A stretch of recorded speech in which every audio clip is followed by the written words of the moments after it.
বিসমিল্লাহির রহমানির রহিম। আসসালামু আলাইকুম। দেশ এবং দেশের বাইরে যে যেখান থেকে আজকে আমার ভিডিওটি দেখছেন, আশা করি আল্লাহর রহমতে সবাই ভালো আছেন। আলহামদুলিল্লাহ, আমরাও ভালো আছি। আজ আমি আরেকটি রেসিপি নিয়ে আপনাদের মাঝে হাজির হয়ে গিয়েছি। আর আজকের রেসিপিটি হচ্ছে চাল কুমড়ো দিয়ে চিংড়ি মাছের একটি রেসিপি তৈরি করে আপনাদের সাথে শেয়ার করব। কুমড়ো দিয়ে চিংড়ি মাছের মজাদার একটি রেসিপি তৈরি করব। তো তার জন্য এখানে চাল কুমড়োটাকে আমি এভাবে কেটে ধুয়ে পরিষ্কার করে এখানে রেখে দিয়েছি। আর এখানে নিয়ে নিয়েছি একটি আলু, চিংড়ি মাছ নিয়ে নিয়েছি, কাঁচামরিচ নিয়ে নিয়েছি আর পেঁয়াজ কুচি নিয়ে নিয়েছি। তো এখন আমি রেসিপিটা তৈরি করব। তো এখন চুলাতে একটি পাতিল বসিয়ে দিয়েছি। এর মধ্যে এখন আমি তেল দিয়ে দিব।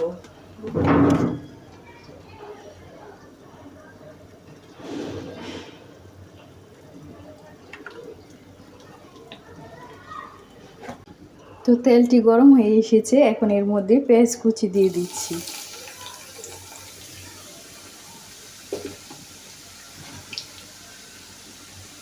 পেঁয়াজ কুচিটি একটু নেড়ে ছেড়ে ভেজে নেব।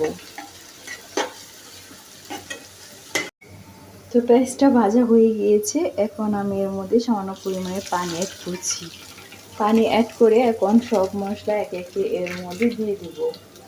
তো প্রথমে দিয়ে দিচ্ছি হলুদের গুঁড়ো, তারপর দিয়ে দিয়েছি মরিচের গুঁড়ো,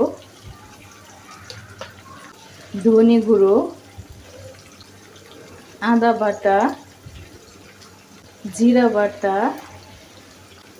পরিমাণ মতো লবণ দিয়ে এখন সবগুলি মশলাকে ভালোভাবে নেড়েচেড়ে মিশিয়ে কিছুক্ষণ কষিয়ে নিব। তো মশলাটা কষানো হয়ে গিয়েছে, এখন আমি চিংড়ি মাছগুলি দিয়ে চিংড়ি মাছগুলিকেও একটু কষিয়ে নিব মশলার সঙ্গে।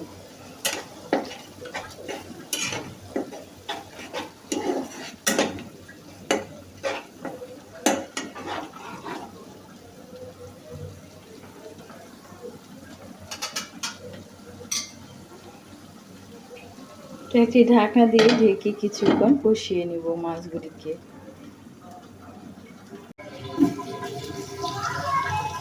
তো চিংড়ি মাছগুলি কষানো হয়ে গিয়েছে, এখন আমি এর মধ্যে চাল কুমড়া এবং আলুটা দিয়ে দিব।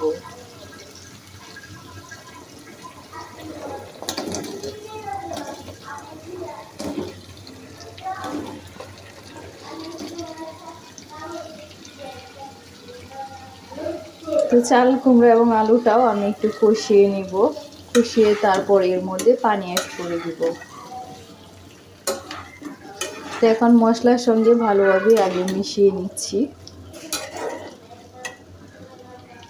মশলার সঙ্গে মিশানো হয়ে গিয়েছে, এখন একটি ঢাকনা দিয়ে ঢেকে কিছুক্ষণ আমি এটাকে কষিয়ে নেব।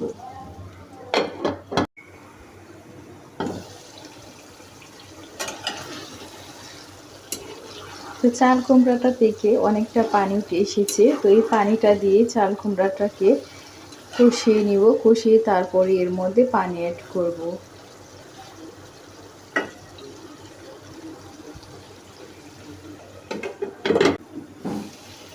তো চাল কুমড়া থেকে যে পানিটা উঠে এসেছিল তো শুকিয়ে গিয়েছে, এখন আমি এর মধ্যে পরিমাণ মতো পানি অ্যাড করে দিব চাল কুমড়াটাকে সিদ্ধ করার জন্য।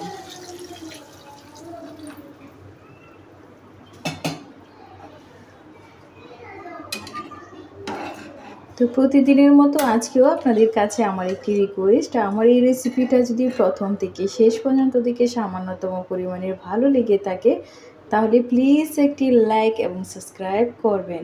আর কমেন্ট বক্সে অবশ্যই আপনাদের মূল্যবান মতামতটি জানিয়ে আমার পাশেই থাকবেন।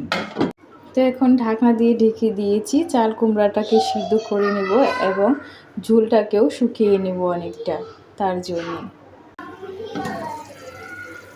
তো ঝোলটা অনেকটাই শুকিয়ে এসেছে, তো এখন উপর থেকে কয়েকটা কাঁচামরিচ দিয়ে দিচ্ছি।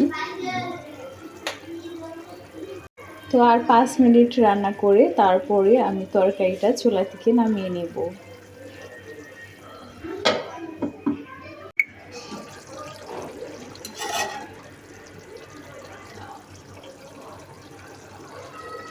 তো এখন দেখে নিচ্ছি চাল কুমড়াটা সিদ্ধ হয়েছে কিনা। তো চাল কুমড়াটা সিদ্ধ হয়ে গিয়েছে, এখন আমি চুলা থেকে তরকারিটা নামিয়ে নেব। তো তৈরি হয়ে গেল মজাদার চাল কুমড়ার এই রেসিপিটা। তো অবশ্যই বাসায় আপনারা একবার ট্রাই করে দেখবেন, আশা করি আপনাদের কাছেও ভালো লাগবে। আর চাল কুমড়াটার সঙ্গে চিংড়ি মাছটা দেওয়ার কারণে ভালো একটি ফ্লেভার এসেছে। তো আজ ব্লগটি এখানেই শেষ করছি। সবাই ভালো থাকবেন, সুস্থ থাকবেন এবং আমাদের জন্যও দোয়া করবেন। আল্লাহ হাফেজ।